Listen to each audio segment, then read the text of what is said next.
Welcome to Hashtime with Navguzi Chiwanuka. This is a place where we help you unravel social constructs, discuss self-development in line with mental health, emotional well-being, and everything in between that directly or indirectly affects us in the millennial world around us. If you're hearing my voice for the first time and are the kind of person who is not scared of being a better version of yourself even if it requires you to contradict who you were 24 hours ago, consider this your virtual home. I'm your host, Navguzi Chiwanuka, and I cannot wait to engage with you in the various conversations. Hi, I'm so very happy to catch you on our new podcast segment, In Your Words. I think close to a year, you have noticed that I have been struggling to come up with another segment for our podcast. Nabu's journal was doing great, but since this year started with the highest forms of pressure that were very new to me, I chose to focus on the official day of the podcast releases, and that is Wednesday. I mean, when you looked at most of the merchandise that was being sold in the beginning, it had inscriptions of Wednesdays are for Hashtime with Navguzi Chiwanuka. So I decided to focus on that. So when it felt like the fog in my head was clearing, I was starting to feel like I can breathe, I can think clearly. I was open to the idea of partnering with Jagero for a weekly publication, but it dawned on me that it was not really sustainable. So here we are with a more sustainable segment called In Your Words. It will be from your words that this segment is built. Responses and reviews of what you say in the listener letters that you get to share, and even what I land on in the things shared on digital spaces or even in real life. That is what this segment is going to be about. I'll be reviewing the things that you say on social media or have a reflection on them or even laugh about them. Y'all be so funny sometimes. So yeah, I definitely cannot wait for what this is going to look like. You too shouldn't wait. Just be excited as I am. I'm actually pointing at you. I want you to look at me. Imagine me pointing at you because that's what I'm doing, trying to point. So So in your words today, I would like to start with the New Vision headline of 26th May 2023. Uganda tops Africa in alcohol use. Hey, you want to boss around and feel like the biggest adults on the continent. We really have that thing. And there's a post that was made. Oh my God. Was it? I need to look for it. Just a moment. Let me look for it. Found it. So this is a post that was made on May 18th this year, 2023. And it's a post made by Victor Daniel.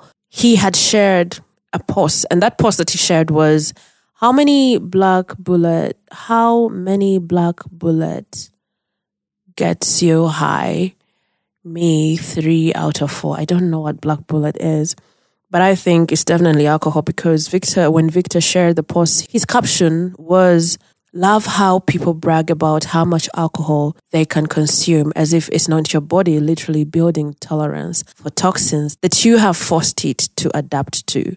At the height of my pill use, I swallowed 4 tabs of 225s, I don't understand, and still didn't feel high because I used it too many times. If it takes you 4 cans of Black Bullet to get you high, Nair, save your life. To get you high, Nair, save your life. I don't understand what that means, but of course, I know what the context is. And my response was, this is 2 weeks ago. So I wrote a comment to the post and it really should be a cause of alarm if our strength or adulthood is measured against how much we're willing to destroy our functionality. So seeing that post, hosting my recovering guests on the podcast, them telling me about how there is a problem in Uganda, which seems to be in the passive because I'm not really seeing the problem because I'm very much on the, I don't know, if I say the peripheries, I don't know if it makes sense because when you're in the peripheries, at least you have some sort of an idea. Probably we could go with that. So you're trying to process all these conversations you've had with the guests and you're like, damn, this is really happening. And then a publication comes, a headline. It's not just a feature. A headline confirms that Uganda tops in alcohol use.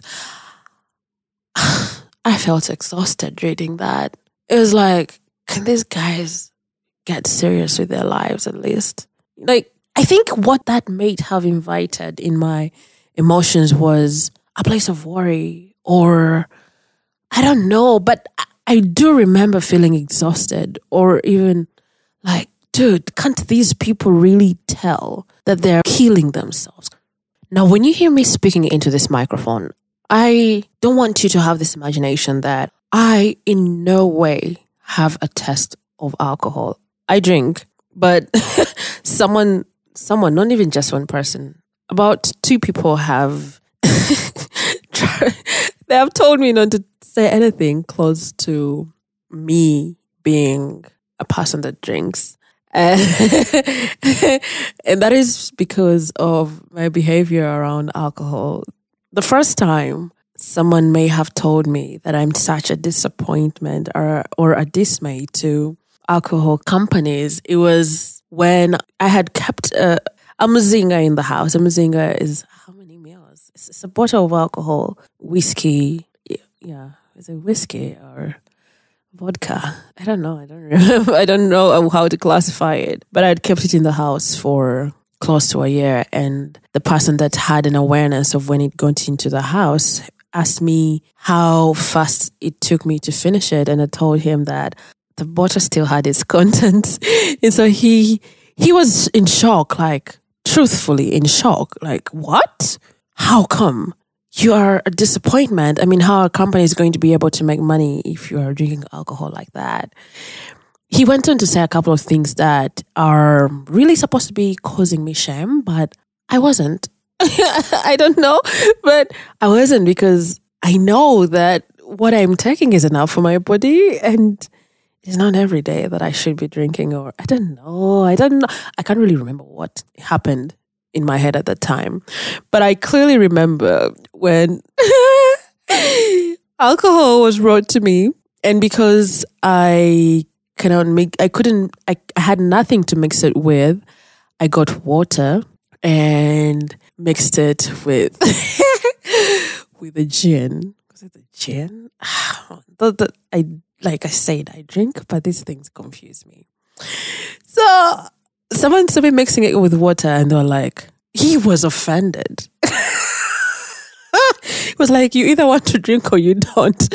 Like, dude, I could just take it less. I don't want.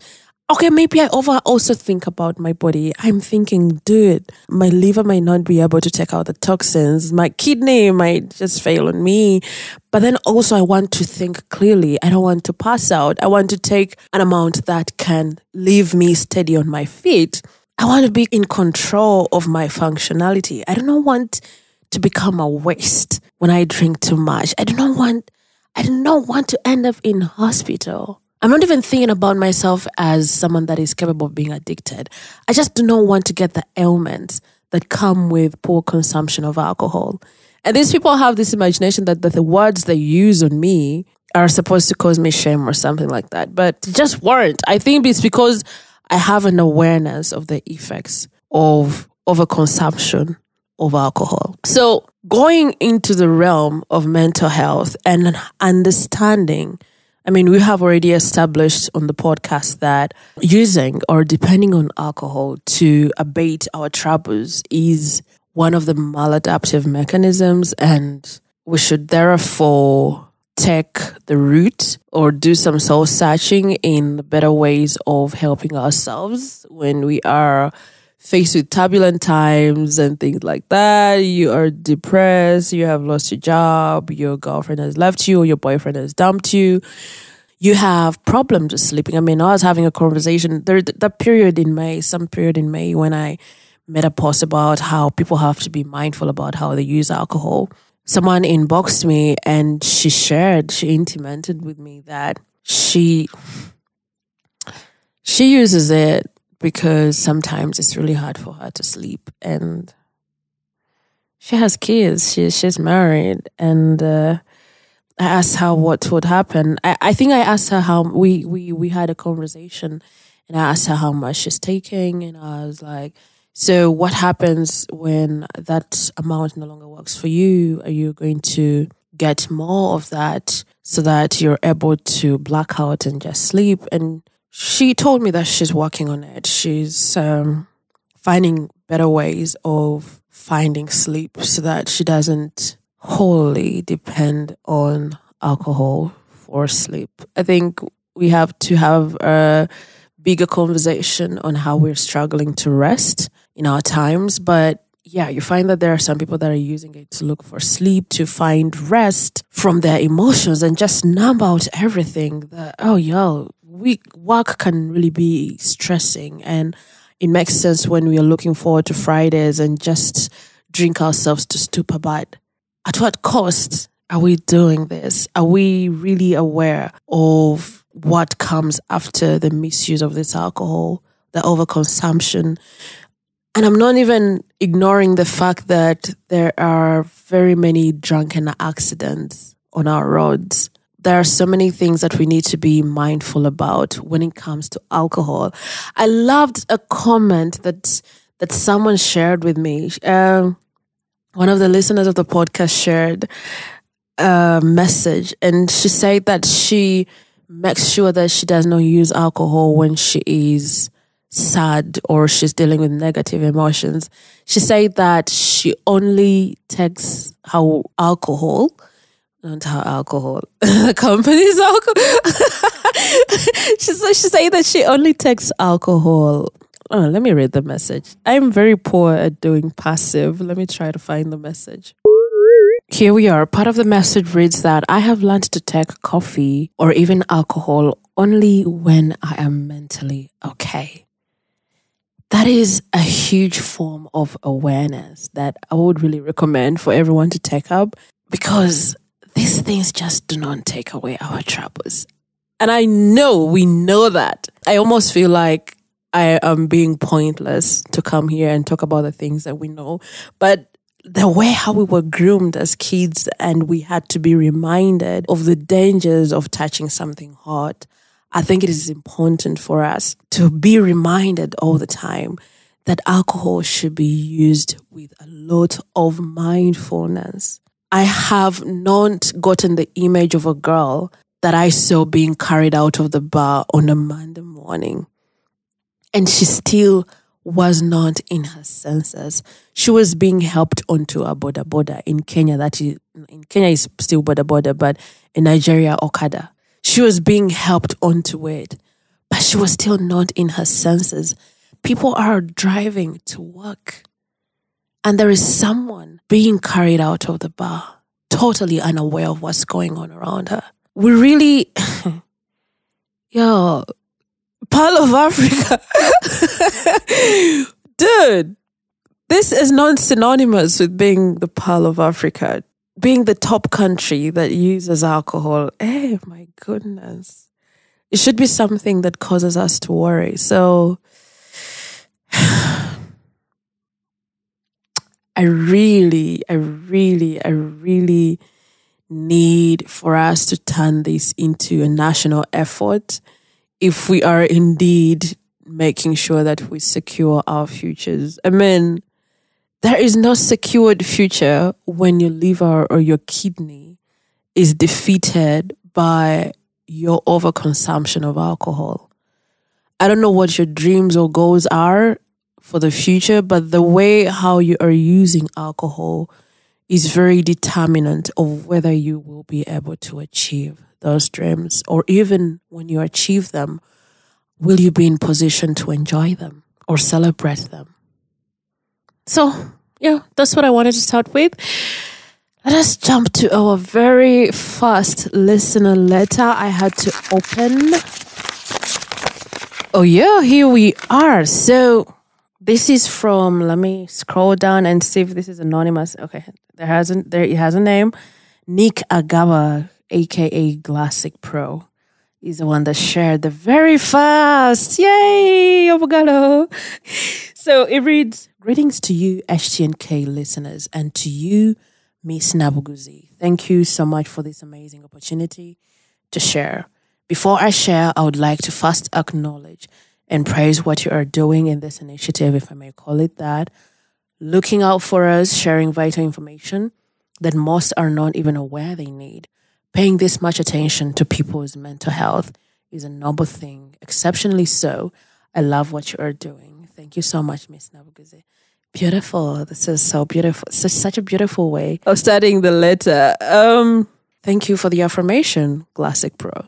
So going forward to what he has written, in the previous times, years or months, I was, or still am, so fond of writing short articles, sharing my perspectives on different aspects of social lives.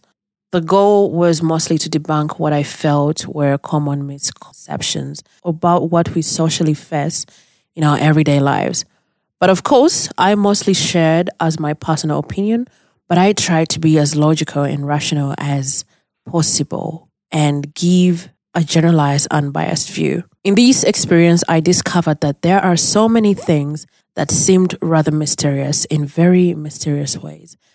A very confusing discovery it was, but it was so great since it marked the beginning of the many great discoveries that came after. In April 2022, I was looking for ways to solve my mysteries that I had discovered. So I decided to look for books to read, hoping to find some that would explain these mysteries. But there were too many mysteries that they were so scattered by topic that if I had to get a book for each, I'd probably have to just buy a library. It was in this search that I got to find the Human Brain book by Rita Carter. Finding this book made so much sense to me that it occurred to me that I didn't need to read each topic separately, but rather understand how the brain works, and then maybe everything else would fall in place. Boy, I'm so damn right.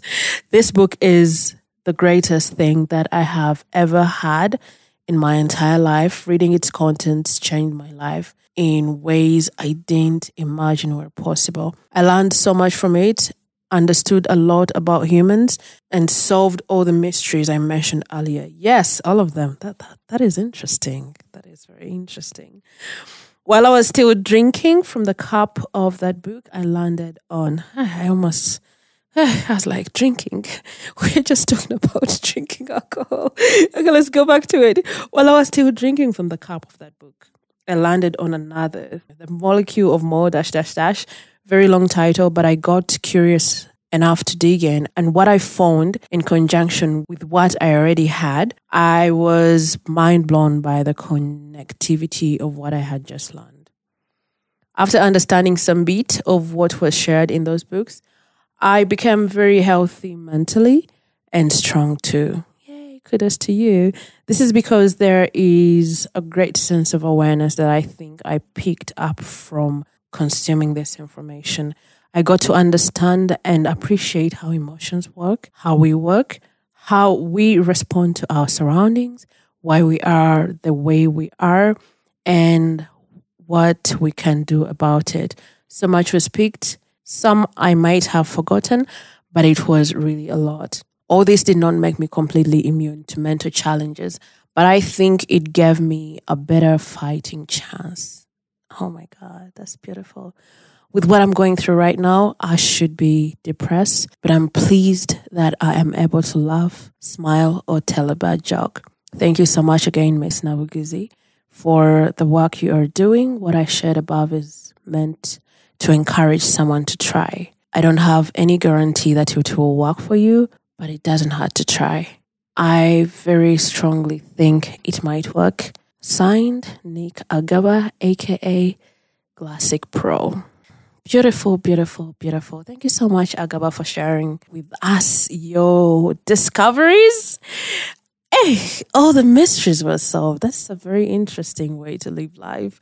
There are so many things that are mysterious in my life. It would be such a huge win if I had to get them solved. So yes, what I'm picking from his experiences and what he got to learn is the need of self-awareness. I mean, when we talk about mental health and normalizing these conversations, or even figuring out the better ways to work around our own distresses, self-awareness is very important. And oh yes, it is very important. When I was saying this, I remembered that it is indeed very important, because during the lockdown, I remember a friend that I was having a conversation with, and I told him that he didn't have to necessarily go out to drink. He can just have the drinks in his house, because drinking from outside would mean that he has to be running around with the police officers. So I had asked him to carry the drinks to his home, and he mentioned to me that if he carried them to his home, it would birth a problem in his life. And he was pointing towards addiction, and it really made sense. And my recommendation to him really was reliant on my behavior around alcohol. But now here is me also. Much as I can have various brands of alcohol in my bedroom and it does not cause any worry to anyone, I cannot have snacks in my bedroom. I just cannot. I can't have snacks in my bedroom. I try as much as I can to as much as I can, because I know what I struggle with is emotional eating. Oh my goodness. I don't even know what I've been using recently. I don't know. Was I just drinking water? I've just noticed I've not been snacking a lot while editing. It was a norm. It was a culture. I had turned into a culture for me that when I'm editing, I need to have a snack with me. And these are all sugars or carbohydrates. There's so much intake going on. And before I knew it, I had gained so much weight. And now I know my struggles. I knew even then that I'm an emotional eater, or when I'm really distressed, I turn to food, I turn to snacks. So self-awareness, as Agaba has mentioned, is very important when you're dealing with self-development. Let us call it that. If you really want to better yourself, your life holistically, self-awareness and other aspects of emotional intelligence would really help. So thank you so much, Agaba, for sharing with us. And I think that will close for us this segment.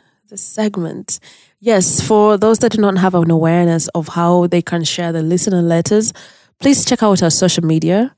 I have shared. Let me not distribute myself into more people. I shared earlier the link to the Google form. You can pour out your heart, whatever is on your mind. It could be a tale of triumph. It could be a moment of reflection, an experience that shaped you, like what Agaba has shared. An HTN Care review. It could be an episode that touched your heart. I mean, you're hearing Agaba doing it in the same breath, praising the podcast, and I'm really thankful for his review. And then you can also share about something that makes you laugh. It's life holistically. We're looking at life in a holistic way. And you might also just be seeking advice. We're ready to hear it. If I have an answer, of course, I'll be sharing it. So check out the links shared on our social media pages. Check out the story highlights on Instagram. You can always easily access the HTNK listener letters link. On social media, Facebook and Instagram, the links are readily available. Please check out the posts and pour out your heart. Whatever is burdening you, we're really ready to empathize with you. So yes, thank you for sitting in with me this Monday. I wish you a fruitful and, if I say bombastic, I don't know if that would sound great, but I wish you the very best of the week. Thank you for sitting in and starting the week with us. This is going to be our culture going forward. I don't know how many more decades I have in life, but yes, for as long as I am alive, I really, really wish. I want to make a promise, and I pray. I also need for you to pray for me to make sure that I keep my promise. But yes, this is going to be our culture. We're ready to hear from you. Tell your tale in your words. This is the very first edition of it, and I'm really excited to read from you going forward. Thank you so much for tuning into another episode of Hashtag with Nabuzi Chwanuka. If you loved what you heard, make sure you subscribe to Hashtag with Nabuzi Chwanuka in your podcast platform of choice and share it with your friends, loved ones, and everyone that you believe is affected by the millennial world around us. Also, feel free to share your insights about what connected with you on social media and be sure to tag us. We are at Hashtag with Nabuzi Chwanuka on Facebook and Instagram, and on Twitter our handle is at HTNK Podcast. You can also use the hashtag HTNK Insation. If anything in a listener letter that Agaba shared resonated with you, please do not hesitate to give him a shout out, send him a message, and also just share generally, comment, and we'll be happy to hear from you. I mean, that's what builds us. That's what keeps me going with the podcast, the reviews, the feedback. It means a lot, truthfully. And yes, catch you on Wednesday for our new episode. Goodbye.